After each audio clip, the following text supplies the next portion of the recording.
З Україною і в Україні можна працювати тільки емоційно. Corruption has become unpatriotic. Many things need to be done the first day after the victory. Ми кажемо, ми цього не зробимо, але ми хочемо бути в Євросоюзі. Який вихід? I am convinced that there will be a solution. On some laws, still tweaks are possible. The EU's assessment is still positive.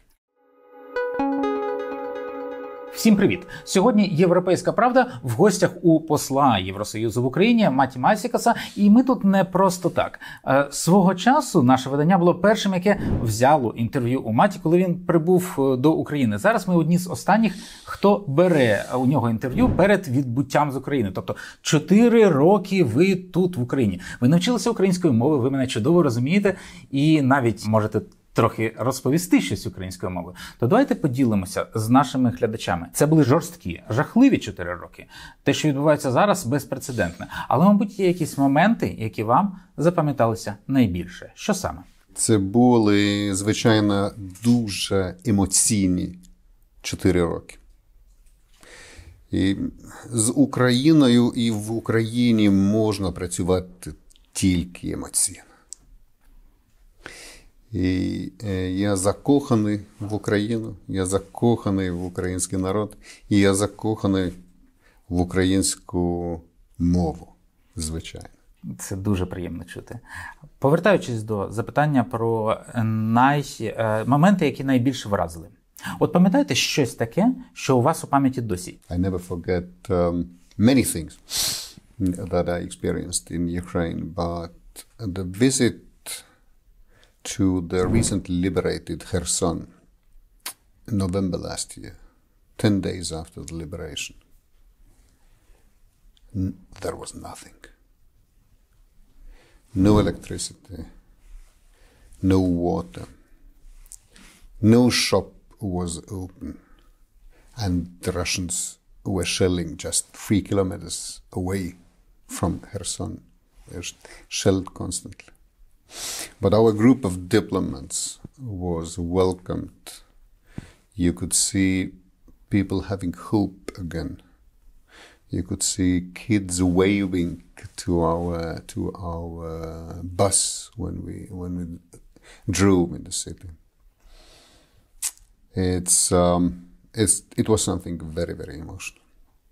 And then on a positive side, the moment when the flag of the European Union was brought to the Verkhovna Rada plenary hall 1st of July last year to stay, how it was greeted, how important this moment was just a week after Ukraine was officially granted the candidate status. And the flag stays there. Для нас дійсно і та подія, і те, що ми отримали статус кандидата для України, для українців, дуже важливо.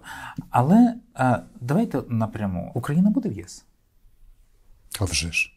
На 100%. Коли Україна буде в ЄС? I am not able to give you a date.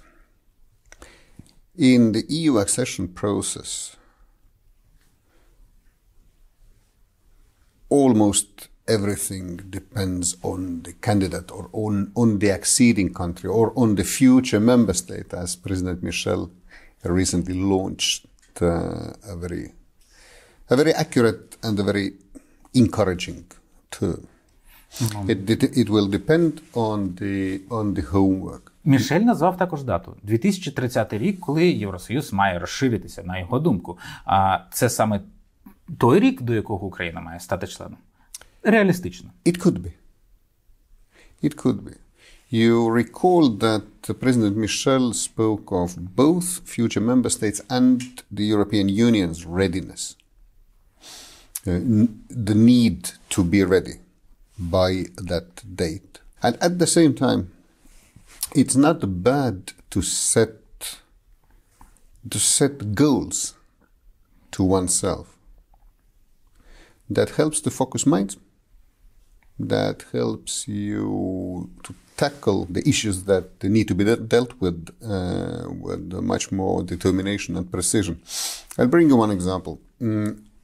In Estonia, in 1999, a new, very pro-European government took office. They declared, and our negotiations were still underway, and nobody had given us any date. So. And this new government stated that Estonia wants to be ready for membership by the end of 2001. And everybody was asking, well, but it doesn't, I mean, what has Brussels said? The Prime Minister said, we are talking of our readiness. That helps us focus. And it did, and Estonia was pretty much Bilsmensch ready for membership by the end of 2001. So Ukraine have to set a goal for ourselves. Why not? Повинен поставити під питання вашу впевненість у тому, що ми будемо членом Євросоюзу, тому що це ставлять під питання також члени ЄС. Ми бачимо Угорщину, яка не надто нас вітає. Ми бачимо, та навіть Австрія в особі міністра закордонних справ Шелленберга пропонує якісь багаторішарове розширення. Ми бачимо проблеми з Польщею. Чому на цьому фоні ви впевнені, що Україна все одно буде членом Євросоюзу? Нібито немає свідчень того, що нас там всі чекають. It's because the EU has risen to the occasion. Not only has Ukraine and the Ukrainian people risen to the occasion to fight this horrible aggression. The European Union has done that as well. You know very well that several things that the EU has done since 24th of February last year were unthinkable just the previous day. And this new push for enlargement policy is one of them. The other element that you may want to take into account here is the persisting strong support to all the help that the EU gives to Ukraine. If you look at the Eurobarometer survey from this spring, more than a year after the full-scale invasion started, the support towards their own government policies and towards the EU policies on Ukraine stands at 2/3, 70%. So, there were many fears, not least here in Kiev, about a sort of Ukraine fatigue. It's not happening. The support of EU citizens is rock solid, and that also helps their democratic governments to further assist, to further support Ukraine. Дякую вам за цей оптимізм. Одну секундочку, я маю звернутися до наших глядачів.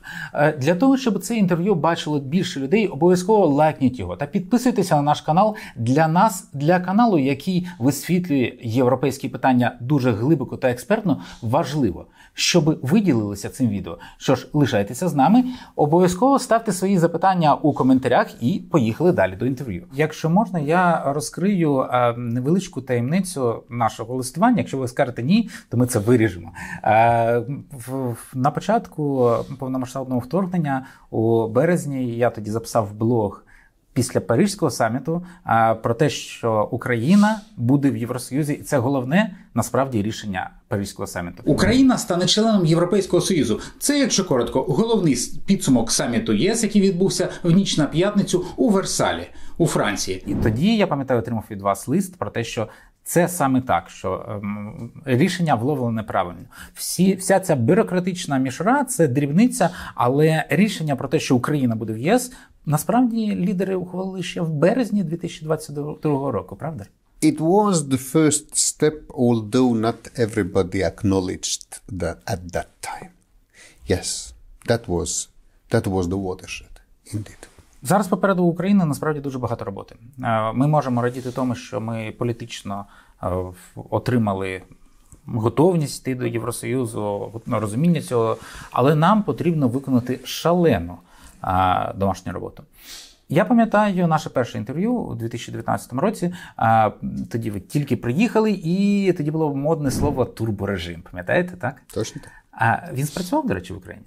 awful lot of laws were adopted during the Turboregime, right? Some of them needed to be slightly corrected afterwards. You could also, this word is not used anymore, but some of the things that is being done now on EU7 recommendations are done at high speed. And of course, answering the EU Commission's oputavaldnik that normally takes countries 8 to 12 months. Ukraine did it within what, 10 days? If that's not Turboregime, what is? То чи маємо ми повернутися до турборежиму зараз у наближенні до EU-акі, тобто до законодавства Євросоюзу, тобто під час переговорів щодо вступу? You will see that the process of negotiations will mainly consist on adoption and implementation of the EU law, the acquis communautaire, by Ukraine. And there are issues not only about the adoption, but also implementation with the track record. Це турборежимом не досягти. There are parts in this process that can be done very quickly, some that obviously cannot. And one needs a very cool head on the Ukrainian side and also on the EU side. It needs a very cool head to determine these things, to find these things, to where and with which length a track record is needed to be sure. And one more thing that will I hope be a bit different from how we operate now between the EU and Ukraine, that will come during the negotiations. It's quite often, and it was so already before the candidate status, before the accession or membership process. Quite often, the interaction between Ukrainians and their Western partners go like: Ukrainians sit down and say, "Look, we need this, we need this, we need this. Can you give us this?" Quite often on our side, at different meetings, we, as Western partners and Ukraine's donors, we come in. In order to get that money, we need you to do this, to do this, to do this. And we very rarely sit down and say to ourselves, let's discuss together what can be done, how can we do this, so that Ukraine will benefit from a high-quality reform and we will benefit from our neighbor becoming a better place. The EU negotiations will provide opportunity for exactly that kind of interaction, where one side is not constantly on the offensive and the other side is on the defensive. Я розумію, що ви не можете дати відповідь на запитання про те, чи почнуться переговори цього року. Україна цього хоче, Євросоюз має ухвалити це рішення, і не вам, як послу, визначати позицію всіх країн. Але ви точно, як посол, найкраще знаєте, де Україна зараз у виконанні 7 рекомендацій. Ваше відчуття, де ми? President Zelensky made my job answering this question very easy. Because 2 days ago, the president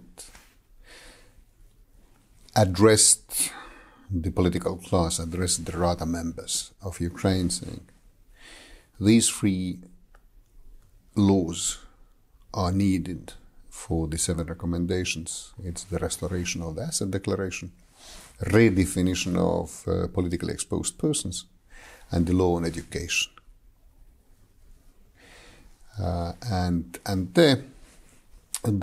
then, again, it's not for me to assess, but I am convinced that my colleagues in Brussels, in the European Commission, will be able to positively assess the 7 steps or 7 recommendations, and then they can also recommend the start of the negotiations. Є нюанс у оцінці. Цю оцінку дуже часто проводить не Єврокомісія сама, а Венеційська комісія, якій Євросоюз доручає перевірити те, інше. Зокрема, ми маємо оцінки або рекомендації з боку Венеційської комісії щодо закону про меншини, щодо антиолігархічного законодавства. Ви знаєте про те, що зараз Венеційська комісія взагалі не має поваги в Україні ані серед експертів, ані серед політиків через ті оцінки, які вона видала на прохання ЄС. And why is that? Тому що ці оцінки взагалі далекі від реальності і не враховують, що зараз відбувається війна, не враховують факти і часто перекручують їх. Ну, така реальність. The Venice Commission, and I, of course, cannot speak on behalf of the Venice Commission and will not comment on any of the particular recommendations. The Venice Commission is gold standard in constitutional law.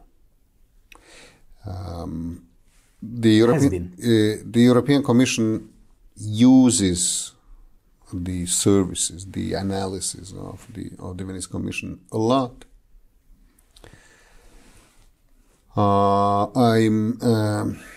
I'm not blind or deaf. I have seen these issues. In the end, we have always managed to find the middle ground, and you also know that on some of the laws that we had asked for a Venice Commission opinion on some laws, still tweaks are possible. And our assessment, the EU's assessment, is still positive. Для мене просто дуже важливо, зокрема, якщо ми говоримо про закон про меншини, ті положення, які є у рішенні Венеційської комісії, вони не будуть втілені. Україна не буде захищати права російськомовної меншини. Крапка. Бо у нас геноцидальна війна, яка почалася, власне, через звинувачення у тому, що треба захистити права російськомовної меншини. Зараз є публічний консенсус з цього приводу. І от ми маємо таку дихотомію. Венеційська комісія каже, ви не будете в Євросоюзі, доки ви це не зробите. По суті. Ми кажемо, ми цього не зробимо, але ми хочемо бути в Євросоюзі. Який вихід? You have seen throughout this full-scale war, and you have seen already before that, there is very much sympathy and understanding towards Ukraine in the EU, and towards the unique situation that Ukraine is in. I am convinced that there will be a solution. I told you I will not comment on any particular Venice Commission opinion, but the issue of the language of education is an issue that the Ukraine has tackled, is moving on with that. And this is something that the EU acknowledges. На вашу думку, у боротьбі з корупцією Україна успішна чи радше ні? First of all, let's put aside, because we are two persons sitting in Kiev, working in Ukraine, knowing Ukraine pretty well. Let's put aside this international image part that mostly drags on from the Yanukovych times from 1990s. Let's talk substance. Ukraine started dealing with corruption for real since Революції Гідності. The agencies and institutions were put in place. Those agencies or institutions have proven that they work well, not only on results, not only on Knyazev's and other cases, but also in terms of, if I'm not mistaken, Artem Sotnik was the first head of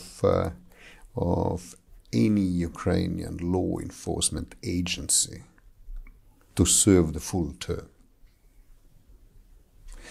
He left office after 7 years this spring, as you remember, and that's a good sign. And those consecutive heads, are being selected according to very high standards. Now, another element here is the determination of the political class to fight corruption. And here, of course, one of the litmus tests we will be seeing, so I hope, we will be seeing during the last couple of days and weeks, and there are the issues of restoration of the asset declarations and redefinition of the politically exposed persons. Якщо можна, я зупинюся на питанні декларації. Наскільки я розумію, важливо не лише, щоб відновилося подання декларації, але також, щоб вони були публічними. Чи є з цього приводу категоричність з боку Євросоюзу, вимога того, щоб вони були публічними, і в якому обсязі? Абсолютної категоричності немає. We understand the particular situation. We understand that there have to be restrictions during the full-scale war, and we have been throughout this process very open to discuss with the Ukrainian counterparts and to find compromises there. Now, and then the third element, it's the popular demand. People like you, other journalists, anti-corruption activists, and the whole Ukrainian society that has turned against corruption. You know very well that in last winter, when the first corruption scandal broke out on the Ministry of Defense, there were strong deliberations whether під час повномасштабного is it patriotic to reveal, to go out to the public with this kind of case. It was done by your colleagues, and it shows to me that corruption has become unpatriotic in Ukraine, and the popular demand to root it out is there and will be there. So again, that's why I say, for me, this glass is more than half full. Існують звинувачення з боку української опозиції, які ви безумовно чули, про те, що зараз Україна віддаляється навіть від копенгагенських критеріїв, які нам необхідні для вступу до Євросоюзу, що у нас дійсно зараз немає захисту прав опозиції. Опозиція не представлена достатньою мірою на телебаченні. Чи відчуваєте ви, що тут справді є якась небезпека? I see and sense a very strong unity in this war effort. And that's for one. When I see the political processes that are ongoing in the Верховна Рада, the unity may not be there as it was, say, in March, April last year, but it pretty much is. So I think understand the deeper meaning of your question. Питання в тому, щоб ми потім не затрималися, щоб після завершення війни Україна відновила демократичні стандарти, які були до її початку. Ну, до початку повномасштабного вторгнення. Many things that need to be done the first day after the victory take a very high level of statesmanship and balance and also generosity. Yes, absolutely. You are absolutely right. Було б неправильно в цьому інтерв'ю не зачепити питання війни. Ви точно знаєте, що Україна переможе, тут навіть питати, напевно, на 100%. Ви можете сказати, що ця перемога буде можливою лише тоді, коли до України повернеться Крим і Донбас, так як вважають понад 90% українців? The definition of victory is for Ukrainians to decide. А чому європейці бояться сказати ці слова? От мене це дуже розчаровує. Ми, українці, вже визначилися. Європейці знають, що для нас це важливо. Чому просто не сказати «так»? Неможлива перемога, доки Крим не повернеться під контроль конституційної влади України. The EU has repeated dozens, if not hundreds of times, say that we support Ukraine in its restoration of its territorial integrity in the borders of 1991. What are you after here? Це трошечки інше. Можна вірити в те, що це колись станеться, а можна вірити, що це станеться під час цієї війни. Можна не визнавати радянську анексію Естонії протягом 70 років, але існувати поруч із Радянським Союзом. Ви це знаєте краще за мене.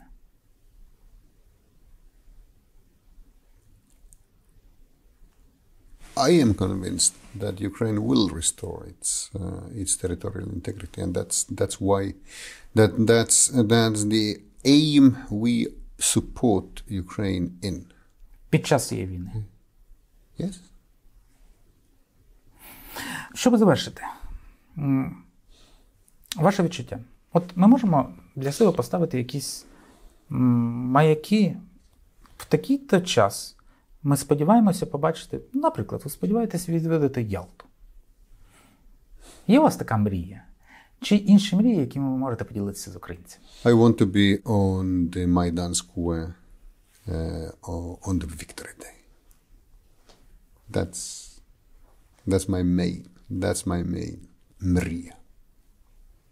And I'm sure that this day will come and in not that distant future.